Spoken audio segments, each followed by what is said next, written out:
Olá, que bom que você está aqui com a gente no Júris 360 Lab. Hoje o papo é sobre julgados recentes do STF, sabe? Coisa quente, direto do informativo 1108. A gente separou aqui 3 ações diretas de inconstitucionalidade, as ADIs, né? Aquelas que vêm se a lei está ok com a Constituição, e os temas, olha, bem variados. Vamos começar com a ADI 7.271, lá do Amapá. Envolve grana de servidor, subsídio. Depois a gente pega a 5.154, do Pará, que é sobre previdência de militar estadual. Uhum. E para fechar, a 2.879, de Santa Catarina, que discute fila, tempo de espera para consumidor. Bom, vamos mergulhar nisso. A primeira, essa do Amapá, é sobre um tal auxílio aperfeiçoamento para procurador que já ganha por subsídio. E a Constituição fala em parcela única, né? Como fica isso? Seria constitucional? Então, essa era a grande questão. E o STF, ele bateu o martelo dizendo que sim, que o auxílio era constitucional. A tese que ficou foi assim: o auxílio aperfeiçoamento previsto na Lei Complementar número 89/2015 do Estado do Amapá tem caráter excepcional e não viola a regra remuneratória do subsídio em parcela única. Caráter excepcional. Tá, mas como é que separa isso de, sei lá, um jeitinho para aumentar o salário, um penduricalho, né? Qual foi o pulo do gato aí na visão do Supremo? Olha, o ponto central foi conseguir caracterizar essa verba como indenizatória e não como remuneração normal, sabe? Para isso, o STF disse que tinha que ter uns requisitos bem claros. Tinha que ser algo excepcional mesmo, sabe? Não para todo mundo toda hora e transitório, ou seja, pago só durante o curso ou atividade ali de aperfeiçoamento por um tempo limitado. Ah, entendi. E, claro, ter uma ligação direta, comprovada, com a finalidade, né? O curso tinha que ter a ver com a função. Não podia ser um valor fixo, pingando todo mês sem essa ligação. Entendi. É uma linha bem tênue mesmo, né? Entre indenizar um gasto real para se qualificar e, bom, complementar a renda de um jeito indireto. Mostra bem aquela tensão, né? A regra rígida do subsídio versus a necessidade de incentivar o pessoal a estudar, a se aprimorar. Exatamente. O STF tentou, assim, colocar uns limites, umas balizas, né? Mas a discussão sobre possíveis desvios, essa sempre continua. Bom, seguindo aqui, a gente tem a ADI 5.154, lá do Pará. O caso era uma lei complementar que tratou, no mesmo texto, da previdência de servidor civil e de militar. Certo. E a Constituição fala que para militar tem que ter lei específica, né? Artigo 42. Isso. Aí a dúvida era: lei específica quer dizer uma lei só para eles, com conteúdo exclusivo. Aqui a coisa fica interessante mesmo. Uma palavrinha específica e olha a confusão que dá sobre como a lei tem que ser feita. E aí, como o STF resolveu essa? Então, o Supremo entendeu que a lei do Pará estava valendo, era constitucional. A Corte fez uma distinção importante, diz que lei específica não é a mesma coisa que lei de conteúdo exclusivo. Ou seja, a Constituição exige sim um tratamento separado, né, individualizado para as regras dos militares, mas isso pode acontecer dentro de uma lei maior, que também fale de outros regimes. Entendi. Não precisa ser um livrinho separado só para eles. Isso, não precisa ser um diploma legal isolado só deles. E para reforçar, eles fizeram até um paralelo com outro artigo da Constituição, o 150, parágrafo 6º, que fala de benefício fiscal. Ah, boa. Lá, a Constituição exige com todas as letras lei específica que regule exclusivamente o assunto. O STF leu isso e pensou: bom, se a Constituição quisesse exclusividade total para a Previdência Militar, ela teria dito isso claramente, como fez lá nos impostos. Como não disse? Faz todo sentido a comparação.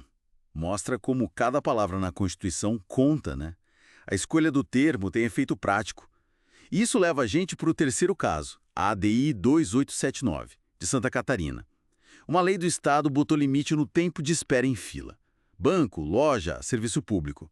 15 minutos em dia normal, meia hora em véspera ou depois de feriado. E aí? O Estado pode fazer isso? Não estaria entrando na área da União, de legislar sobre direito civil ou atrapalhando a livre iniciativa das empresas? Pois é, essa era a briga. E o STF validou a lei catarinense, considerou que não invadiu a competência da União, lá do artigo 22, inciso 1. O argumento foi que a lei não mexe na essência do contrato, sabe? Na exploração do serviço em si. Ela mexe na qualidade do atendimento, é mais uma forma de proteger o consumidor. Ah, então entra naquela competência concorrente dos estados para legislar sobre consumo, né? O artigo 24, inciso 8º. Certo. Exatamente. Cai ali. Mas e a livre iniciativa que você mencionou, o artigo 170? Limitar o tempo de espera não é uma interferência grande demais nos negócios? Foi justamente essa ponderação que o STF teve que fazer. Eles reconheceram que a livre iniciativa é super importante, mas não é absoluta, né? Ela tem que conviver com outros princípios da Constituição, como a defesa do consumidor, que também é fundamental. A Corte entendeu que botar um limite de tempo na fila era uma medida, assim, razoável, proporcional, para garantir essa proteção para o consumidor, sem, claro, inviabilizar o negócio. Uhum. É um belo exemplo de como funciona essa competência concorrente em matéria de consumo, na prática. Interessante ver essa balança funcionando, né? Proteção do consumidor de um lado, livre iniciativa do outro. Então, só para a gente recapitular rapidinho. Lá no Amapá, a diferença-chave foi entre verba indenizatória e subsídio. Isso. No Pará, a interpretação de que lei específica para militar não exige exclusividade de conteúdo. Perfeito. E em Santa Catarina, o Estado pôde sim limitar tempo de espera em fila em nome da defesa do consumidor. Bom, analisamos esses 3 julgados importantes no informativo 1108, cada um com sua história, né? Mas todos mostrando o STF ali, definindo limites e competências. A gente se vê no próximo bloco para continuar essa exploração. E fica a reflexão, né? Pensando nesse caso de Santa Catarina, da ADI 2899, sobre o tempo de espera. Até onde será que a lei estadual pode ir regulando o serviço, relação privada, usando o argumento de proteger o consumidor? Onde que acaba a proteção razoável e começa talvez uma interferência exagerada na área federal ou na liberdade econômica? Onde será que está esse limite da razoabilidade? Bem-vindos à nossa análise de hoje. Vamos direto ao ponto. STF Informativo 1108 na mão.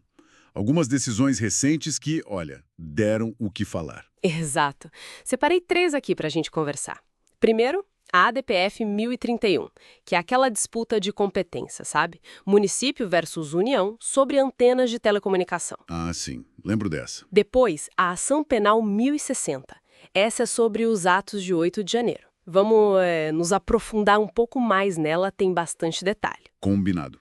Essa é complexa mesmo. E, por fim, o recurso extraordinário 1420-691 virou o tema 1262 de repercussão geral.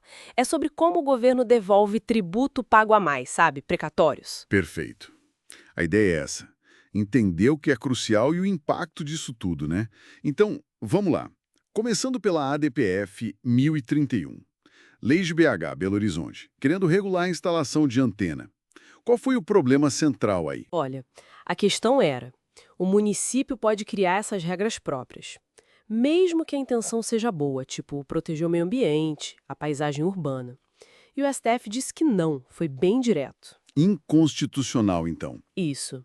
Declarou a lei inconstitucional. A base, sim, está lá na Constituição. Artigo 21, inciso 11.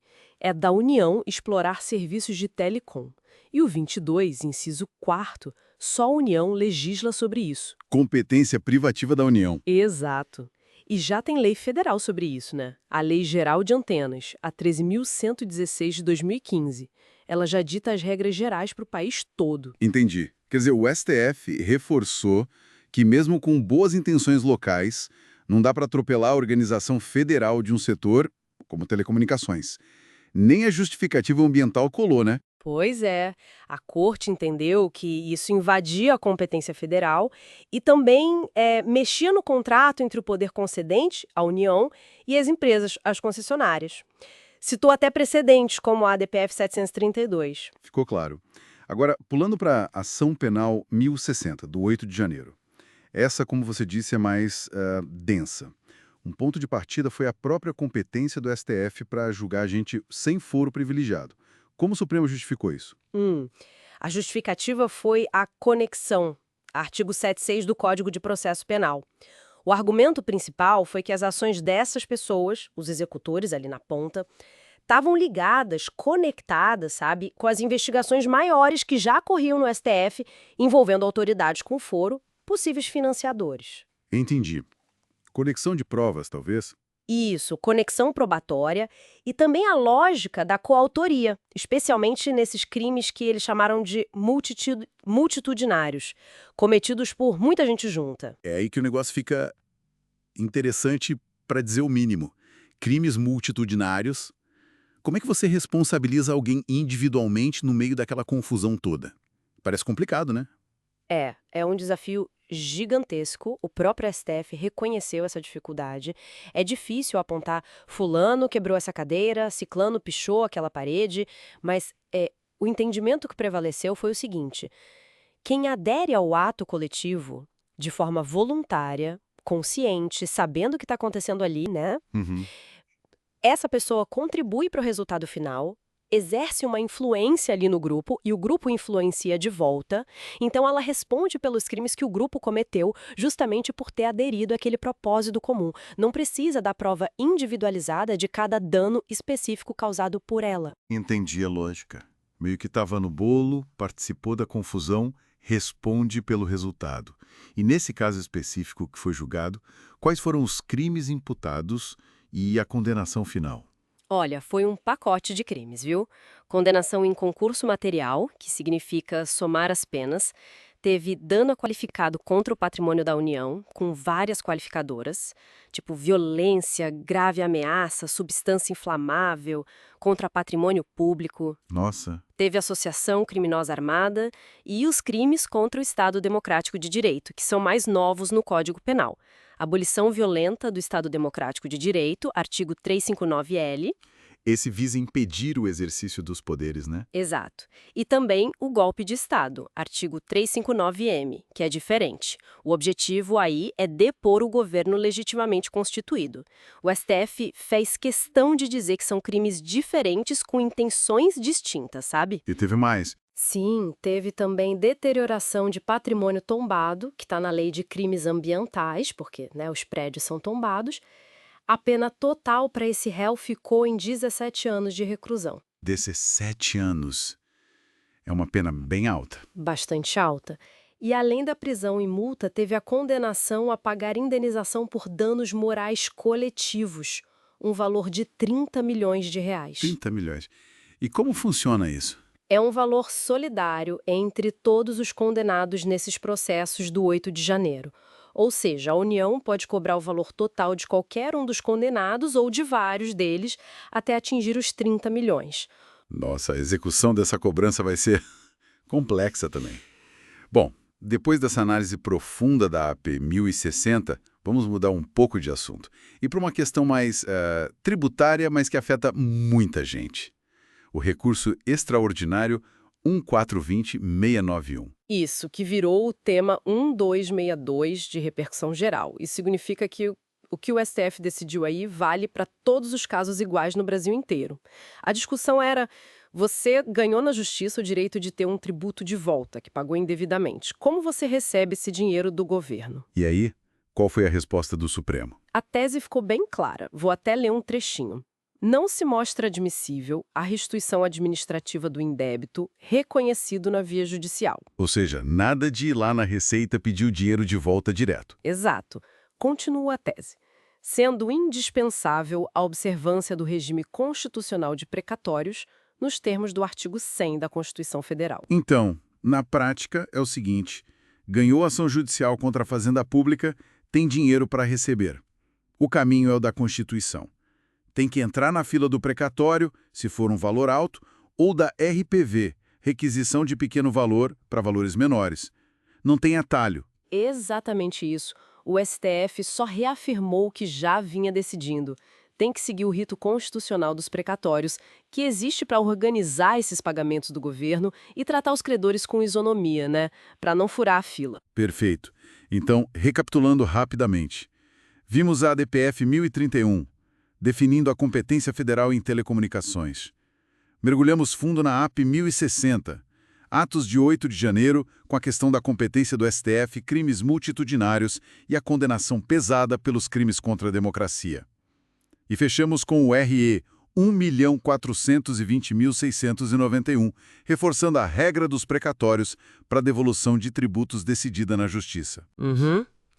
E fica talvez uma reflexão, né? Como essas decisões, cada uma na sua área, seja organizando as competências entre União e municípios, seja tentando definir responsabilidade no meio do caos de um ato coletivo, seja reforçando um procedimento de pagamento como precatórios, como tudo isso impacta a sensação de ordem, de previsibilidade no nosso sistema jurídico e nas instituições. São peças se ajustando, né? É um ótimo ponto para a gente continuar pensando. E com essa reflexão, a gente encerra por hoje. Muito obrigado pela companhia de todos nessa análise